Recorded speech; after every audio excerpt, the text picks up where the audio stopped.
साथ प्रज्ञा तिवारी। गाजियाबाद की सूर्या चौहान हत्याकांड के मुख्य आरोपी असद को यूपी पुलिस ने एनकाउंटर में मार गिराया है। गाजियाबाद की इंदिरापुरम में बकरीद के दिन हुई सूर्या चौहान की हत्या ने पूरे इलाके में सनसनी फैला दी है। असद हत्याकांड को अंजाम देने के बाद मौके से फरार हो गया था। इधर सूर्या चौहान की मौत के बाद उसके परिवार वाले और कई हिंदूवादी संगठन लगातार विरोध प्रदर्शन कर रहे थे। पुलिस से असद का एनकाउंटर करने की मांग की जा रही थी। ऐसे में पुलिस पर भी असद को पकड़ने का काफी दबाव था। गाजियाबाद के थाना खोड़ा क्षेत्र के नवनीत विहार में बकरीद के दिन हुई सूर्या चौहान की चाकू से गोदकर हत्या कर दी गई, जिसके बाद इलाके में भारी तनाव आक्रोश देखने को मिला। इस मामले में पहले ही 3 आरोपियों को गिरफ्तार किया जा चुका था, लेकिन मुख्य आरोपी असद लगातार फरार चल रहा था। पुलिस उसकी तलाश में लगातार दबिश और चेकिंग अभियान चला रही थी। खोड़ा से लेकर इंदिरापुरम तक असद की तलाश की जा रही थी। पुलिस को यकीन था कि असद अपने घर के आसपास जरूर आएगा और ऐसा ही हुआ। इंदिरापुरम इलाके में खोड़ा और इंदिरापुरम पुलिस की टीम को आरोपी के आने की सूचना मिली, जिसके बाद पुलिस ने घेराबंदी कर आरोपी को रोकने की कोशिश भी की, लेकिन आरोपी असद ने पुलिस टीम पर फायरिंग करना शुरू कर दिया। पुलिस और असद के बीच काफी राउंड में फायरिंग हुई। इस दौरान पुलिस की जवाबी कार्रवाई में असद गोली लगने से घायल हो गया, जबकि उसका एक साथी मौके से फरार होने में कामयाब रहा। तो देखिए, सीसीटीवी फुटेज में इसका सामने आया है, जहां पर आप देख सकते हैं किस प्रकार से सूर्या को घेर कर मौत के अंजाम उतारा किया, मौत के घाट उतारा किया। आप सीसीटीवी फुटेज हत्या का सामने आया है, किस प्रकार से उसे बकरीद के दिन दोस्तों ने बहाना बनाकर बुलाया और घेराबंदी कर उसे हत्या के मौत के घाट उतार दिया किया। ये तस्वीरें सामने आई, ये फुटेज सामने आया है गाजियाबाद के इंदिरापुरम से, जहां पर सूर्या को मौत के घाट पर उसके ही दोस्त उतार देते हैं। ये तस्वीरें, ये फुटेज निर्मम हत्या की गवाही है। किस तरह एक दोस्त ने अपने दूसरे दोस्त को बहाने से बुलाया बकरीद के मौके पर। ये 28 मई का फुटेज है, जब सूर्या को असद ने बुलाया था और उसका घेराबंदी कर मौत के घाट उतार दिया। चाकू से गोद कर उसकी हत्या कर दी, उसे मौत के घाट उतार दिया गया। इस निर्मम हत्या का वीडियो सामने आया, फुटेज सामने आया है, और इसको लेकर इस घटना को लेकर काफी तनाव देखने को मिला। गाजियाबाद में हिंदू संगठन लगातार न्याय की मांग कर रहे हैं, और ये सीसीटीवी फुटेज सामने आया, हत्या का सीसीटीवी फुटेज है, जिसमें लगातार कैसे आप देख सकते हैं कि सूर्या को घेराबंदी कर मौत के घाट उतार दिया किया, हत्या की वारदात को अंजाम दिया किया। असद और उसके जो दोस्त है इसमें शामिल थे, और सूर्या को घेर कर उसकी चाकुओं से गोद कर हत्या कर दी गई। असद ने जिस प्रकार से सूर्या को बकरीद के दिन बहाने से बुलाया कि बकरीद का त्योहार है, अब तुम मेरे घर आ जाओ, जिसके बाद सूर्या को इस बात की भनक ही नहीं थी कि जिस दोस्त से वो मिलने जा रहा है, जिस दोस्त से उसे दावत पर बुलाया है, वो उसे मौत के घाट उतार देगा। ये फुटेज सामने आया, हत्या का सीसीटीवी फुटेज सामने आया, जिसमें सूर्या को घेर कर कई लोग खड़े हैं। इस फुटेज में असद भी दिखाई दे रहा है। तो देखिए, जिस तरह से सूर्या को घेर कर उसकी हत्या कर दी गई, निर्मम हत्या कर दी गई, चाकुओं से गोद कर उसे मौत के घाट उतार दिया गया। इस घटना के बाद से, इस वारदात के बाद से गाजियापुरम के इंदिरापुरम में लगातार तनाव का माहौल है। भारी संख्या में पुलिस की तैनाती की गई है। आक्रोश हिंदू संगठन में देखने को मिल रहा है। परिजनों में लगातार यही मांग की जा रही है कि एनकाउंटर के बाद उन्हें असद की तस्वीर देखनी है। आज सुबह 3 बजे तकरीबन सुबह 3 बजे पुलिस मुठभेड़ में असद का एनकाउंटर कर दिया गया। एनकाउंटर में देर हो गया। आरोपी नंबर 4, जो मुख्य आरोपी, जो मास्टरमाइंड है इस पूरी घटना का, इस वारदात का जो पूरा मास्टरमाइंड है असद, उसे पुलिस ने ढेर कर दिया। ये बड़ी कार्रवाई ये बड़ी कार्रवाई पुलिस की ओर से की गई है। ये तस्वीरें आपको दिखा रहे हैं, ये दो तस्वीरें, एक तरफ जहां पुलिस ने असद जो मास्टरमाइंड था इस पूरे मामले का, उसे एनकाउंटर में ढेर कर दिया है। वहीं दूसरी तस्वीर की अगर बात कर ली जाए, दूसरी तस्वीर जो है हत्या का सीसीटीवी फुटेज सामने आया, जिसमें किस तरह से आप देख सकते हैं सूर्या को घेरा गया है, घेराबंदी कर उसे जो है मौत के घाट उतार दिया गया है। ये तस्वीरें फुटेज बता रही किस तरह से सूर्या की निर्मम हत्या कर दी गई है। जिस तरह से असद और उसके दोस्त जो है सूर्या को घेरे हुए हैं और उसे चाकुओं से गोद कर जो है घोंप कर जो है मौत के घाट उतार दिया है। ये सीसीटीवी फुटेज सामने आया है। हत्या का ये फुटेज जो है बता रहा है किस तरह से असद और उसके साथियों ने मिलकर एक अकेले लड़के सूर्या को जो है मौत के घाट उतार दिया। ये फुटेज सामने आया है किस तरह से घेराबंदी कर सूर्या को जो है मौत के घाट उतार दिया गया। सूर्या जो असद ने जिसे दावत पर बुलाया था, बकरीद के त्योहार पर सूर्या को दावत पर बुलाया गया था, लेकिन सूर्या को इस बात की भनक ही नहीं थी कि जिस दोस्त ने उसे बकरीद की दावत पे बुलाया है वो उसकी जो है वही दोस्त उसे मौत के घाट उतार देगा। सूर्या को इस बात की भनक ही नहीं थी। तो देखिए लगातार जो है परिजनों की ओर से इस मामले में न्याय की मांग की जा रही है। सूर्या की मां का एनकाउंटर के बाद बयान सामने आया और सूर्या की मां ने यह भी कहा है कि असद की तस्वीर मुझे देखनी है। हमारी अभी एक मांग पूरी हुई है, वो हुई अभी मेरे आगे तस्वीर नहीं आई है। ठीक है, मुझे तस्वीर देख लेंगे तभी मुझे तसल्ली आएगी। पूरी अभी संतुष्ट हैं पर पूरी संतुष्टि नहीं, जब तक हम तस्वीर नहीं देख लेंगे और जिन सातों का इसी तरह हाल नहीं हम देख लेंगे, इन सातों का भी इनकाउंटर इसी तरीके से किया जाए और सातों के घर पे बुलडोजर चलाना चाहिए। के द्वारा सूर्या चौहान को चाकू मार दिया गया था और जिसमें इलाज के दौरान सूर्या चौहान की मृत्यु हो गई थी। उनके परिजनों के द्वारा दी गई तहरीर के आधार पर 5 लोगों के विरुद्ध थाना खोड़ा में सुसंगत धाराओं में मुकदमा पंजीकृत किया गया था। पुलिस टीम को यह सूचना प्राप्त हुई थी कि असद अपने कुछ साथियों से मिलने थाना खोड़ा क्षेत्र के अंतर्गत आने वाला है और वहां से उनसे कुछ पैसे लेकर के वो भागने की फिराक में था। इसी क्रम में असद और उसका एक साथी बाइक से यहाँ पर आते हुए दिखाई देते हैं। पुलिस टीम के द्वारा उनको रोकने का प्रयास किया जाता है और उनको चेतावनी दी जाती है, लेकिन वो रुकने के बजाय पुलिस टीम पर फायरिंग कर देते हैं। जवाबी फायरिंग में पुलिस द्वारा भी आत्मरक्षा फायरिंग की जाती है, जिसमें असद को गोली लगती है। तत्काल असद को इलाज के लिए हॉस्पिटल भिजवाया जाता है। असद की जो बाइक है वो बरामद यहाँ पे की गई है और जो उसने पिस्टल जिससे फायर किया था उसको भी बरामद कर लिया गया है। पुलिस के द्वारा संपूर्ण घटनाक्रम की विधिवत जांच करके अग्रिम विधिक कार्रवाई की जा रही है। का बहुत बड़ा दर्जा है। अब इन लोगों के अंदर ये इस तरह की भावना, इस तरह का रेडिकलाइज, इस तरह का कट्टरपंथ कहाँ से आया है? तो मैं तो चाहता हूं कि इनकी गहराई से जांच भी होनी चाहिए। इनके साथ में कौन लोग जुड़े हुए हैं उनकी भी जांच होनी चाहिए और इन्हें सलाखों के अंदर जल्द से जल्द जाना चाहिए। और फिर मैं बता दूं, जिस तरह से बकरी का हलाल का नाम लिया इन्होंने करने का, तो बकरा ईद यानी ईद उल अजहा पे जो कुर्बानी दी जाती है वो खुद जाती तौर पे अपना जान और अपना माल और अपनी इच्छाओं की कुर्बानी दे करके इंसानियत को लाभ पहुंचाना, मुस्तहिक तक उसका फायदा पहुंचाने का अमल और संदेश है। और यहाँ इन्होंने कैसा उल्टा किया कि अपनी तो जाती ना नुकसान किया, ना इच्छाओं की कुर्बानी दी और फिर दूसरे का जाके कत्ल किया। तो ये इससे बुरा काम और इससे बड़ा जुल्म कोई हो नहीं सकता है। इन ऐसे दोषियों, अपराधियों के लिए कठोर से कठोर कार्रवाई जल्द से जल्द होनी चाहिए।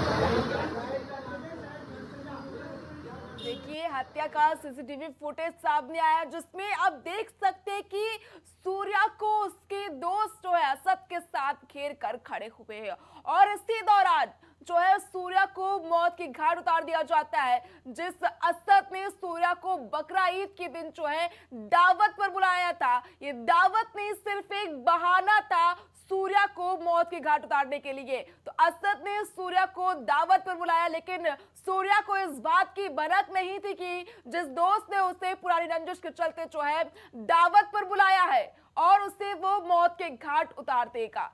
इस बात की सूर्या को बिल्कुल भी भनक नहीं थी। देखिए फुटेज सामने आया किस तरह से सूर्या की जो है हत्या कर दी गई, निर्मम हत्या कर दी गई। ये तस्वीरें और ये फुटेज बता रहा है कि असद ने किस तरह से घेराबंदी की अपने दोस्तों के साथ मिलकर और उस सूर्या को मौत के घाट उतार दिया। तो वही इस पर अधिक जानकारी के लिए हमारे साथ हमारी सहयोगी प्रिया जुड़ गई है। प्रिया, जो फुटेज सामने आया है उससे यही लग रहा है कि जिस तरह से पूरी साजिश के तहत हत्या को अंजाम दिया गया, घेराबंदी कर जो है सूर्या को मौत के घाट उतारा गया। जिस दोस्त ने उसे दावत पर बुलाया था, सूर्या को उस बात की भनक ही नहीं थी कि उसे जो है अब मौत के घाट उतार दिया जाएगा। जो सीसीटीवी फुटेज है वो सामने आया है और इस सीसीटीवी फुटेज की अगर हम बात करें प्रज्ञा, तो देखिए उसमें सीधे तौर पर देखा जा सकता है कि कैसे सूर्या को गली में कुछ जो लड़के हैं वो घेर लेते हैं। उसमें से एक उसका जो दोस्त है अशद, जिसे बताया जा रहा था, जिसका आज एनकाउंटर कर दिया है, सुबह 3 बजे एनकाउंटर हुआ, वो अशद था और उसके अन्य जो साथी थे वो भी उसमें शामिल थे। और देखिए कैसे उसको चारों तरफ से जो दोस्त है उसको वो घेर लेते हैं और उसके बाद उसकी चाकू से गोद कर उसी सड़क पर हत्या कर दी जाती है। और देखिए ये कहा जा रहा है कि कुछ ही दूरी पर इस वारदात को अंजाम दिया गया। एक गली देखी जाती है, कैसे वहां पर अशद है, उसके अन्य साथी हैं, बाकायदा पूरी तरीके से प्री प्लान्ड है, यानी कि ऐसा नहीं हुआ कि अचानक से इस वारदात को अंजाम दिया गया, बाकायदा इसके पीछे पूरी तरीके से एक प्लानिंग की गई थी। और देखिए बकरीद का वो दिन था जिस दिन कैसे जो अशद उसका दोस्त था उसको बुलाता है अपने घर पर दावत के लिए बकरीद की, और वो पहुंचता है और इसी दौरान देखिए कैसे उसकी हत्या कर दी जाती है। और देखिए प्रज्ञा, जिस तरीके से ये सामने आ रहा है, जो सूर्या के परिजन है वो भी इस बात को लेकर ये कह रहे हैं कि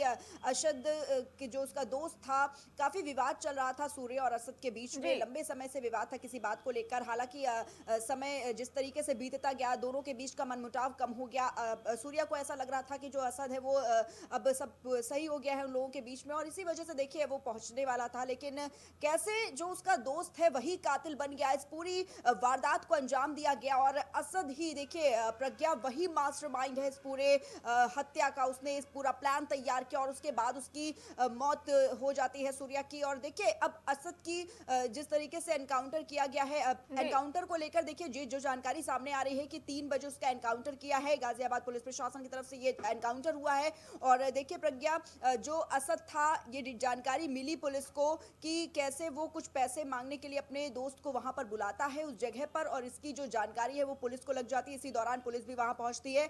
असद का ये पूरा प्लान था कि वो अपने दोस्त को वहां पर बुलाएगा, उससे पैसे लेगा, उसके बाद उस शहर को छोड़कर वो वहां से फरार हो जाएगा, यानी कि वो पुलिस से दूर बचना चाहता था। 50,000 रुपए का इनाम भी अशद पर घोषित था। पुलिस लगातार तलाश कर रही थी अशद की। लेकिन देखिए एक तरफ परिजनों की बात करें प्रज्ञा, तो जो सूर्या के परिजन थे वो भी लगातार मांग कर रहे थे कि एनकाउंटर होना चाहिए, बुलडोजर एक्शन होना चाहिए। और देखिए आज 3 बजे का वो समय सुबह के, जब एनकाउंटर कर दिया जाता है अशद का। अगर पहले बात करें तो देखिए अशद ने पुलिस पर फायरिंग करने की कोशिश की, जिसमें एक पुलिस कांस्टेबल भी घायल हुए हैं, जिनको अस्पताल में भर्ती कराया गया है। और जवाबी कार्रवाई में अशद को गोली लगी, उसको अस्पताल लेकर जाया जाता है और उसी दौरान डॉक्टरों ने अशद को मृत घोषित कर दिया इलाज के दौरान। और देखिए 50,000 का इनाम भी उस पर था। अब जिस बाइक से वो पहुंचा हुआ था उस बाइक को भी पुलिस ने अपने हिरासत में लिया है, साथ ही जिस पिस्टल से उसने पुलिस कांस्टेबल पर फायरिंग की थी उस पिस्टल को भी हिरासत में ले लिया गया है। दूसरी तरफ अगर बात करें प्रज्ञा, तो सूर्या की जो मां है उनका भी बयान सामने आया है। लगातार अगर बात करें तो वो रोते हुए बस एक ही बात कह रही हैं कि तुरंत हमें न्याय मिले, जो भी जांच है वो होनी चाहिए। और दूसरी तरफ अगर बात करें प्रज्ञा, तो देखिए आज का ही ये बयान है सूर्या की मां का, जिसमें वो कहते हैं कि अशद का एनकाउंटर हुआ है लेकिन मैं ये बात नहीं मानने वाली हूं, मुझे उसकी तस्वीर दिखाइए अशद की। जब तक तस्वीर हम नहीं देखेंगे हमको यकीन ही नहीं होगा कि असद का एनकाउंटर हुआ भी है या कि नहीं। यानी कि आप अंदाजा लगा सकती हैं प्रज्ञा की क्या बीत रही है इस वक्त पीड़ित परिवार पे। लगातार न्याय की गुहार लगा रहा है पीड़ित परिवार, बुलडोजर एक्शन की मांग कर रहा है और ये कहा जा रहा है कि जितने भी आरोपी हैं किसी को भी मत बख्शिए। एक आरोपी अभी भी फरार चल रहा है जिसकी तलाश में पुलिस लगातार जुटी हुई है। और देखिए बात करें असद की, तो असद ही इस पूरे हत्या का मास्टरमाइंड था, उसी ने ही इस पूरी घटना को अंजाम दिया है, बाकायदा पूरा प्लान तैयार किया। और अब देखिए जो पीड़ित मां है, सूर्या की जो मां है, उनका बयान सामने आया है। वो मांग कर रही हैं कि अब बुलडोजर कार्रवाई तुरंत होनी चाहिए। हालांकि बात करें अशद के परिवार को लेकर प्रज्ञा, तो अशद के जो अभी परिजन परिजन है वो फरार बताए जा रहे हैं, उनकी मां लगातार फरार है, उनकी भी तलाश में पुलिस जुटी हुई है। लेकिन देखिए अगर अरशद के घर के बाहर की बात करें, इस वक्त पुलिस फोर्स की तैनाती की गई है, वहां पर भी पुलिस फोर्स पूरी तरीके से तैयार है, क्योंकि जो हिंदू संगठन के लोग हैं वो भी देखिए वहां पर पहुंचे हुए हैं। वो भी मांग कर रहे हैं कि जो उसका ये घर है उसको ढहा दिया जाए बुलडोजर से, बुलडोजर एक्शन तुरंत ले लेना चाहिए। हालांकि अभी बुलडोजर एक्शन को लेकर कोई जानकारी नहीं सामने आई है कि बुलडोजर एक्शन होगा या फिर कि नहीं होगा, क्या कुछ कार्रवाई होती है, वो बिल्कुल देखने वाली बात होगी प्रज्ञा। लेकिन इस वक्त अगर हम बात करें तो माहौल काफी ज्यादा तनावपूर्ण बना हुआ है। अरशद एनकाउंटर में मारा गया है, इस वक्त ये बड़ी अपडेट देखिए मिल रही है। एनकाउंटर में सुबह 3 बजे उसको ढेर किया गया है। हालांकि जो एक अभी उसका साथी है वो उस दौरान भाग गया, जिसकी तलाश में पुलिस जुटी हुई है लगातार। लेकिन देखिए पीड़ित परिजन हो या फिर अगर बात करें हिंदू संगठन के लोग हो, वो लगातार मांग कर रहे हैं कि बुलडोजर एक्शन तुरंत होना चाहिए असद के घर पर। और प्रिया, जितने भी आरोपी इसमें परिजनों की शामिल हैं, ओर से उन भी पे- लगातार जी। यही मांग की जा रही है कि बुलडोजर कार्रवाई होनी चाहिए। जिस तरह से सूर्या की मां ने कहा कि तस्वीर तो चाहिए असद की मुझे, लेकिन हम इंसाफ तभी मानेंगे जब बुलडोजर कार्रवाई असद के घर पर की जाएगी। बिल्कुल प्रज्ञा, पीड़ित परिजन जितने भी, और बात करें सूर्या की जो मां है वो भी लगातार यही मांग कर रही है कि एनकाउंटर होना चाहिए था।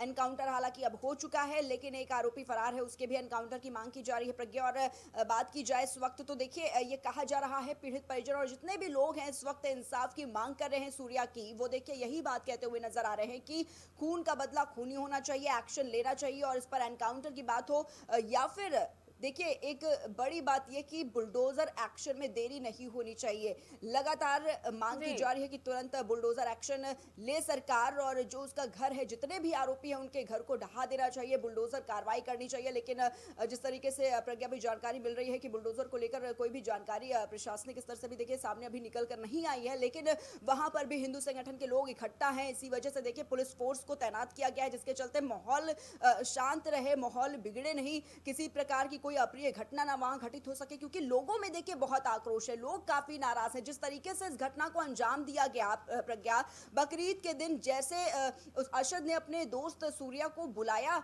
उस दौरान कहा उसने कि क्या तुमने कभी कुर्बानी देखी है? नहीं देखी है तो आज मैं तुमको कुर्बानी दिखाता हूं। ये जो उसके शब्द थे वो वाकई लोगों को काफी झकझोर रहे हैं इस वक्त। और यही वजह है कि कैसे इस वक्त हिंदू संगठन के लोग भी आगे आकर यही मांग कर रहे हैं कि तुरंत एक्शन हो इस मामले में, जो बुलडोजर कार्रवाई हो वो तुरंत हो, उसमें बिल्कुल भी देरी नहीं होनी चाहिए प्रज्ञा। और यही वजह है कि देखिए आज किस तरीके से माहौल पूरे गाजियाबाद में काफी तनावपूर्ण बना हुआ है। खोड़ा इलाके की बात करें तो इस वक्त वहां पर देखा जा रहा है कि जो लोग हैं वो बड़ी संख्या में इकट्ठा हुए हैं। पुलिस फोर्स की तैनाती भी इसी वजह से की गई है।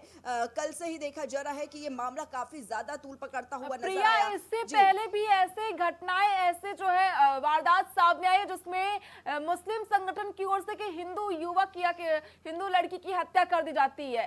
तो आगे ऐसे कैसे मामले, सरकार क्यों नहीं इसको लेकर कड़ी कार्रवाई करती है, एक जो है उदाहरण पेश करती कि आगे इस तरह की वारदात को अंजाम न दिया जाए?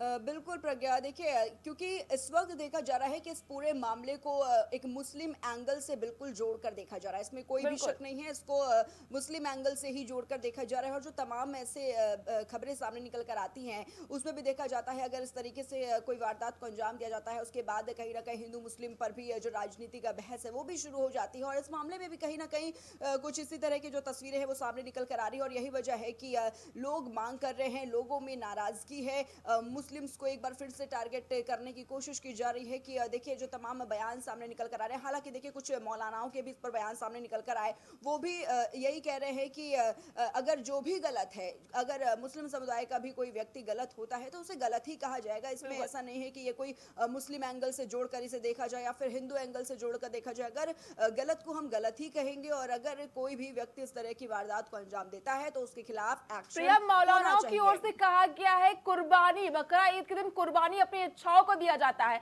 लेकिन इस हत्या में जिस तरह के हत्या को कुर्बानी का नाम दिया गया, ये पूरी तरह से मुस्लिम समाज के लोगों का अपमान है।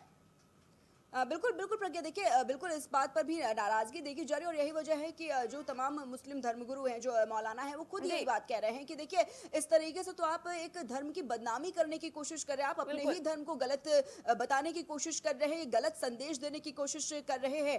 और बात करें कौम को आप इस तरीके से नहीं रिप्रेजेंट कर सकते हैं प्रज्ञा, क्योंकि जिस तरीके से आपने कुर्बानी शब्द का नाम इस वारदात के दौरान लिया, वो कहता है अरशद की सूर्या तुमने क्या कभी कुर्बानी देखी है? अगर नहीं देखी है तो मैं आज तुमको कुर्बानी दिखाता हूँ। बकरीद के दिन वो भी इस तरीके से कहा गया, फिर इस वारदात को अंजाम दिया गया प्रज्ञा। तो सीधे तौर पर अगर हम बात करें तो ये गलत संदेश बिल्कुल है, और खुद अब जो मौलाना है वो आगे आकर यही बात कह रहे हैं कि अगर हमारे धर्म में इस तरीके से गलत संदेश देने की कोशिश की जाएगी तो वो बिल्कुल ही गलत होगा। उसमें ऐसा नहीं है कि इसको सिर्फ और सिर्फ मुस्लिम एंगल से जोड़कर देखा जाए, और उस कुर्बानी को लेकर ये जो गलत मैसेज पहुंचाया गया है उनके कौम को लेकर, तो देखिए यही अब बात कही जा रही है कि कुर्बानी दी जाती है बकरीद के दिन, बकरे की कुर्बानी होती है। इसमें जिस तरीके से असद ने ये बात कही है सूर्या से कि अगर तुमने कुर्बानी नहीं देखी है तो मैं तुम्हें कुर्बानी आज दिखाता हूं, ये सरासर गलत बात है। किसी भी व्यक्ति की हत्या कर देना इस तरीके से, इस पर बिल्कुल कार्रवाई होनी चाहिए। अब देखिए लोग भी खुद आके मांग कर रहे हैं, पहले हिंदू संगठन के लोग देखा गया, और अब देखिए तमाम जो मुस्लिम धर्मगुरु है वो भी काफी नाराजगी जता रहे हैं इस पूरी वारदात को लेकर, और अब वो खुद कह रहे हैं कि इस पर जो भी उचित कार्रवाई है वो बिल्कुल होनी चाहिए, जो भी एक्शन सरकार को लेना चाहिए वो तुरंत हो। और पुलिस प्रशासन भी हालांकि लगातार इस पूरे मामले की जांच पड़ताल में प्रज्ञा जुटा हुआ है, वो भी अपना काम कर रहा है, और यही वजह है कि देखिए आज भी एनकाउंटर में कैसे असद को ढेर किया गया, एक बड़ी सफलता पुलिस टीम को मिलती हुई नजर आई है, और जो भी फरार है अभी आरोपी उनकी भी तलाश में पुलिस प्रशासन जुटा हुआ नजर आ रहा है प्रज्ञा। देखिए प्रिया, अभी भी एक आरोपी जो है फरार चल रहा है, और जो जैसे सरकार, योगी सरकार भी जीरो टॉलरेंस की नीति देखने को मिलती है, एनकाउंटर की कार्रवाई की गई है, तो ये एक बड़ा उदाहरण पेश किया गया है कि अपराधियों को अब सरकार में बख्शा नहीं जाएगा। बिल्कुल बिल्कुल प्रज्ञा, क्योंकि अगर हम आंकड़ों पर बात डालें, अगर आंकड़ों पर हम नजर डालें तो जो भी आंकड़े सामने आते हैं उसमें देखा जाता है कि एनकाउंटर की जो कार्रवाई होती है उसमें उत्तर प्रदेश की हम बात करें, उत्तर प्रदेश नंबर 1 पर है कि कैसे जीरो टॉलरेंस की नीति अपनाई जाती है और किसी को भी बख्शा नहीं जाता है, और इतने कम समय में देखिए एनकाउंटर किया गया है। और जिस तरीके से तमाम कल राजनीतिक दलों के भी बयान सामने आ रहे थे, चाहे वो ब्रजेश पाठक का बयान हो, चाहे मायावती का वो पोस्ट हो जिसमें उन्होंने कहा कि तुरंत एक्शन लेना चाहिए, और देखिए तमाम बयानों के बाद ये साफ कर दिया गया था कहीं ना कहीं कि जल्द से जल्द एनकाउंटर होगा। ब्रजेश पाठक का भी देखिए कल बयान इस पर सामने आया था प्रज्ञा, और देखिए वही हुआ, एनकाउंटर हो गया। जो 3 बजे जैसे ही पुलिस को सूचना मिली, पुलिस ने भी पूरी अपनी नजर बनाई हुई थी अशद पर कि जल्द से जल्द इस मास्टरमाइंड को गिरफ्तार किया जाए, और जैसे ही पुलिस को भनक लगी कि वो अपने किसी साथी के पास कांटेक्ट करने की कोशिश कर रहा है, उसने बुलाया है, और एक सुनसान जगह पर असद ने अपने दोस्त को बुलाया बाइक से, और वो पहुंचा भी वहां पर, और देखिए कुछ पैसे वो चाह रहा था कि उसे कुछ पैसे मिल जाए और वो तुरंत उस शहर को छोड़कर कहीं बाहर चला जाए जिससे वो पुलिस की गिरफ्त में ना आ पाए। लेकिन देखिए पुलिस प्रशासन इतना हाई अलर्ट पर पहले से नजर आ रहा था, सरकार ने भी पूरी तरीके से निर्देश दिए थे कि अगर कोई भी दोषी है उसे बिल्कुल भी किसी भी कीमत पर बख्शा नहीं जाएगा प्रज्ञा, और कुछ वैसा ही हुआ। 3 बजे जब सब सो रहे थे उस वक्त देखिए कैसे पुलिस प्रशासन ने ये ताबड़तोड़ एक्शन लिया। पहुंची पुलिस और वहां पर देखिए जो उसकी पिस्टल थी उसे पुलिस ने बरामद किया, बाइक जिस बाइक से वो पहुंचा हुआ था उस बाइक को अपनी हिरासत में लिया, और कैसे उस पर पुलिस ने जब जवाबी कार्रवाई की, क्योंकि उससे पहले ही पुलिस के ऊपर अशद ने एक फायरिंग की थी जिसमें पुलिस कांस्टेबल भी घायल हुआ था। हालांकि पहले असद घायल हुआ था, उसके बाद उसे अस्पताल ले जाया गया जहां पर डॉक्टरों की टीम ने उसे मृत घोषित कर दिया प्रज्ञा। ठीक है, तमाम जानकारी के लिए बहुत बहुत धन्यवाद प्रिया। तो देखिए लगातार जो है पुलिस 5वें आरोपी की तलाश में जुटी हुई है, और सूर्या का आरोपी, बड़ी खबर, बड़ी अपडेट बता रहे हैं कि सूर्या हत्याकांड में पुलिस ने बड़ी कार्रवाई करते हुए असद जो इस पूरे वारदात का मास्टरमाइंड था उसे एनकाउंटर में ढेर कर दिया है। ये 2 तस्वीरें हम आपको स्क्रीन पर दिखा रहे, एक तरफ सूर्या के घर के बाहर सुरक्षा बढ़ा दी गई है, भारी संख्या में पुलिस बल की तैनाती है। दूसरी तस्वीर एनकाउंटर की, जहां पर एनकाउंटर किया असद का आरोपी असद एनकाउंटर में ढेर हो गया है। ये दूसरी तस्वीर है जहां पर असद का एनकाउंटर किया पुलिस की ओर से, और ये जो हथियार एनकाउंटर में असद की ओर से इस्तेमाल किया गया फायरिंग करने के लिए, इसको भी पुलिस ने जब्त कर लिया है। उसके साथ ही जो बताते चले कि मोटरसाइकिल जिस पर सवार होकर असद फरार होने की फिराक में था उसे भी जो है पुलिस ने जब्त कर लिया। ये वही मोटरसाइकिल है जिससे असद जो है मौके से फरार होने वाला था, और पुलिस ने इस मामले में कार्रवाई करते हुए पिस्तौल, हथियार और जो है मोटरसाइकिल को बरामद कर लिया है।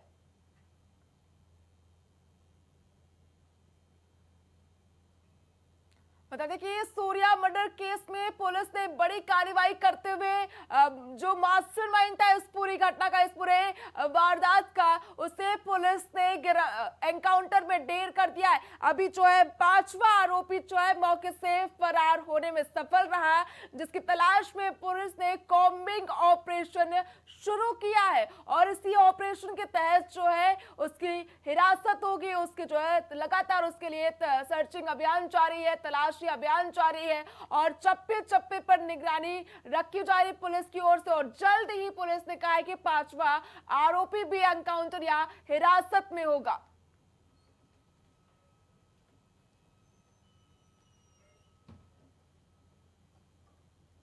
खबरों में आगे बढ़ेंगे। ज्येष्ठ अधिक मास की पूर्णिमा के पावन अवसर पर उत्तर प्रदेश के प्रमुख तीर्थ स्थलों पर श्रद्धालुओं का जन सैलाब उमड़ पड़ा है।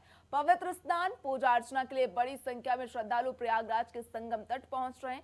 आस्था और श्रद्धा से ओतप्रोत श्रद्धालु गंगा, यमुना और अदृश्य सरस्वती के संगम में डुबकी लगाकर पुण्य लाभ प्राप्त कर रहे हैं। अयोध्या में भी ज्येष्ठ अधिक मास पूर्णिमा के अवसर पर श्रद्धालुओं की भारी भीड़ देखने को मिल रही है।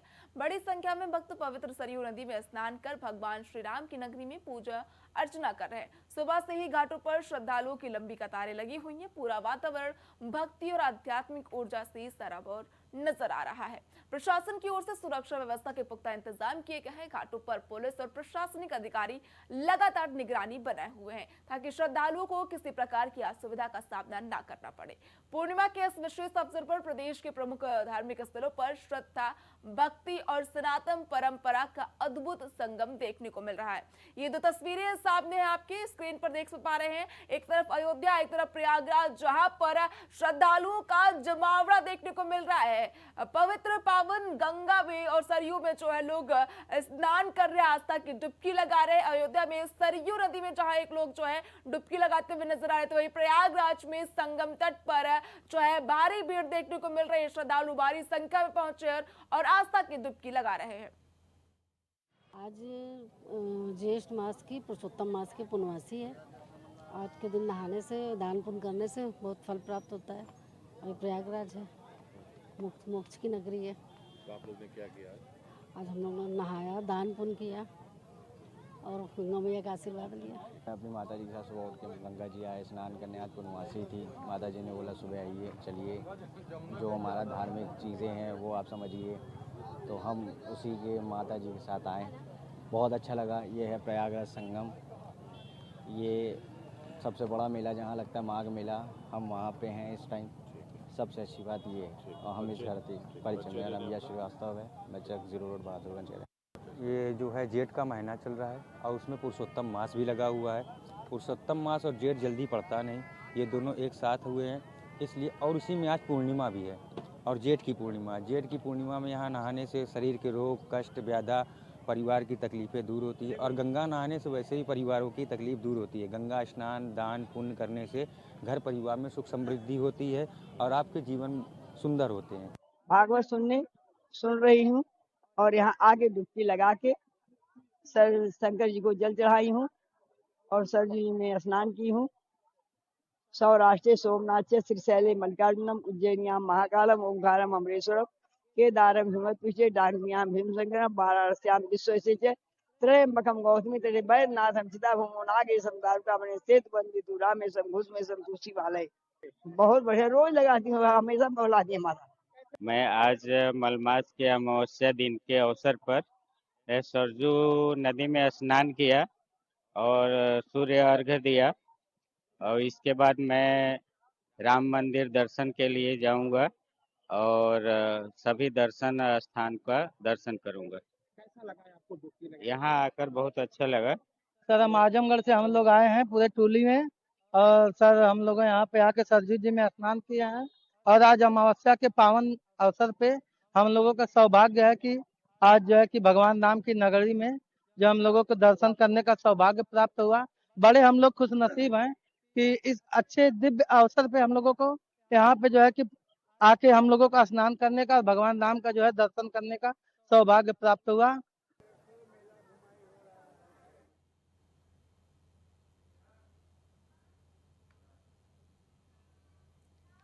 सरयू में पवित्र डुबकी लगा रहे श्रद्धालु। देखिए पूर्णिमा, ज्येष्ठ पूर्णिमा के मौके पर तीर्थ स्थलों पर भारी संख्या में श्रद्धालुओं का जमावड़ा देखने को मिल रहा है। पूर्णिमा के मौके पर आस्था का सैलाब जो है संगम तट पर देखने को मिल रहा है। सरयू में पवित्र डुबकी लगा रहे श्रद्धालु।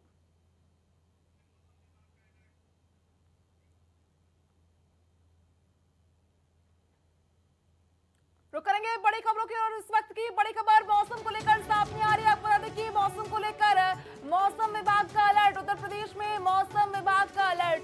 58 जिलों में तेज आंधी बारिश का येलो अलर्ट जारी किया गया है। 40 से 70 किलोमीटर प्रति घंटा के हिसाब से हवा चलेगी और इसको लेकर जो है मौसम विभाग ने अलर्ट जारी किया। 24 घंटे में इटावा में सर्वाधिक 56 मिलीमीटर बारिश हुई है। मौसम विभाग ने इस बात की जानकारी दी है। देखिए इटावा में सबसे अधिक बारिश जो है दर्ज की गई है। उत्तर प्रदेश में मौसम विभाग का अलर्ट, 58 जिलों में तेज आंधी बारिश का येलो अलर्ट जारी किया गया है। वहीं इस पर अधिक जानकारी के लिए हमारे साथ हमारी सहयोगी प्रिया जुड़ गई है। प्रिया, देखिए एक बार फिर से मौसम विभाग ने अलर्ट जारी किया है और इस बार बारिश को लेकर अलर्ट जारी किया गया है। क्या कुछ जानकारी मिल रही है प्रिया? बिल्कुल प्रज्ञा, आपको बता दें उत्तर प्रदेश की अगर हम बात करें तो देखिए उत्तर प्रदेश में मौसम विभाग का जो अलर्ट है वो जारी किया गया है और 58 जिलों में ये अलर्ट मौसम विभाग की तरफ से जारी किया गया है। मौसम विभाग का कहना है कि तेज आंधी और बारिश 58 जिलों में आ सकती है और कहीं कहीं पर ओलावृष्टि की भी जो चेतावनी है वो जारी की गई है प्रज्ञा। और इसको लेकर देखिए येलो अलर्ट इन 58 जिलों में उत्तर प्रदेश के जारी किया गया है। अगर बात की जाए तो देखिए 40 से 70 किलोमीटर प्रति घंटे के हिसाब से कहा जा रहा है कि तेज हवाएं चलेंगी। 24 घंटे में इटावा में सर्वाधिक 56 मिलीमीटर की बारिश जो है वो देखिए पहले ही दर्ज की गई है और ये जानकारी मौसम विभाग की ओर से दी गई है। यानी कि सीधे तौर पर अगर बात की जाए प्रज्ञा तो ये कहा जा रहा है मौसम विभाग की तरफ से कि अब उत्तर प्रदेश में कहीं ना कहीं लोगों को गर्मी से राहत मिलने की उम्मीद जताई जा रही है। और इससे पहले भी देखा गया कि 2 दिन पहले मौसम करवट लेता हुआ नजर आया और उसके बाद कई जगहों से तस्वीरें सामने निकल कर आई जहां पर मौसम ने जो बदलाव लिया उसके बाद तापमान में गिरावट दर्ज की गई, लोगों को गर्मी से राहत मिली। और शनिवार की बात करें यानी कि बीते दिन देखिए करीब करीब पूरे प्रदेश में आंधी और बारिश का असर देखने को मिला है। तापमान में जिसके कारण जो गिरावट है वो दर्ज की गई है। जिस तरीके से हीट वेव के चलते लोग काफी परेशान नजर आ रहे थे प्रज्ञा। और बात करें सीतापुर जिले की तो देखिए सीतापुर जिले में भी मौत का एक मामला सामने निकल कर आया था। लखनऊ में भी एक मौत हुई है हीट वेव के चलते। तो अब कहीं ना कहीं लोगों को गर्मी से राहत मिलने की जो उम्मीद है वो जताई जा रही है। और यूपी में मौसम का मिजाज अब जिस तरीके से बदलने वाला है, भीषण गर्मी से लोगों को भी राहत मिल रही है। तेज आंधी और बारिश ने कई क्षेत्रों में नुकसान की भी आशंका काफी बढ़ा दी है क्योंकि देखिए कई लोगों की मौत भी हुई है क्योंकि हादसे काफी ज्यादा देखे गए हैं इस दौरान। आंधी बारिश जिस तरीके से हुई, चाहे वो गाजियाबाद में निर्माणाधीन पुल ढहने से हादसा हुआ हो, सोनभद्र में भी देखा गया हादसा हुआ है, कौशाम्बी से भी हादसे की खबर सामने आई। तो तमाम जिलों से तस्वीरें सामने निकल कर आई जहां पर कुछ लोगों के लिए जो ये मौसम है वो राहत लेकर आया इस गर्मी से। लेकिन दूसरी तरफ कहीं पर देखा गया कि कैसे ये मुसीबत बनकर लेकर आया, हादसों को दावत देते नजर आया है प्रज्ञा। और देखिए बीते दिन भी प्रदेश के ज्यादातर जिलों में तेज हवाएं देखी गई हैं, गरज चमक और बारिश भी दर्ज की गई है। कहीं कहीं पर बिजली गिरने से भी तमाम हादसे देखे गए। और आज की बात करें यानी कि रविवार के लिए आज मौसम विभाग ने देखिए 58 जिलों में आंधी और बिजली गिरने और तेज हवाओं का येलो अलर्ट जारी किया है प्रज्ञा। यानी कि बात की जाए तो आज भी लोगों को सतर्क रहने की सलाह दी जा रही है क्योंकि जिस तरीके से हादसे काफी ज्यादा बढ़ते हुए नजर आ रहे हैं, इसको लेकर ये कहा जा रहा है मौसम विभाग की तरफ से कि अगर आपके पास भी अलर्ट पहुंचता है आप तुरंत खुद को सुरक्षित स्थान पर रखें क्योंकि जिस तरीके से हादसे बढ़ रहे हैं, चाहे वो पेड़ गिरने से हादसा हो, दीवार गिरने से हादसा हो या फिर तमाम में जो हादसे हैं उससे लोगों की जो जाने गई हैं उससे बचने के लिए मौसम विभाग भी लगातार लोगों से अपील कर रहा है कि जब भी आपके पास अलर्ट पहुंचे आप खुद को सुरक्षित स्थान पर पहुंचाए प्रज्ञा। और इसको लेकर देखिए यही वजह है कि 58 जिलों में आज देखा जा रहा है कि तेज आंधी और बारिश और इसी के साथ ही कहीं कहीं पर ओलावृष्टि की भी जो चेतावनी है वो जारी की गई है। ठीक है, तमाम जानकारी के लिए बहुत बहुत धन्यवाद प्रिया। देखिए मौसम विभाग ने अलर्ट जारी किया, 58 जिलों में जो है तेज आंधी बारिश का अलर्ट जारी किया गया है। फिलहाल के लिए खबरों में इतना ही। देखते रहिए इंडिया सुपरफास्ट।